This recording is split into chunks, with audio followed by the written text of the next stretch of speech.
তাও পাড়া শাক কত করে গো? দুইটা 2টা 20টা। পাড়া শাক 2টা 20 টাকা। তাহলে দাম কম আছে। বেড়া কত না বেড়া? ও বেড়া এটা পাড়া শাক কত না গো? কি আছে পাড়া শাক কিনা আবার কাটে গে? হাই রে আল্লাহ।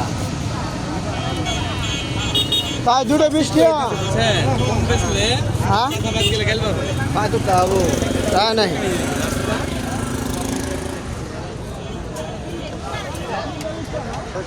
মুরব্বী 2টা পাড়া একদম 20 টাকা নিতে আছে।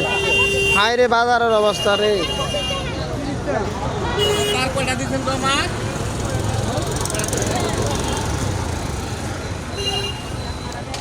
আমাদের বাজারে প্রাপ্তম কলা ব্যবসায়ী, এখন বর্তমানে কুশের ব্যবসায়ী মলভাই, তার কোনো জবাব নাই। গোবিন্দগঞ্জ বাজারের মেন রোডের সাথে কুশার বিক্রি হচ্ছে।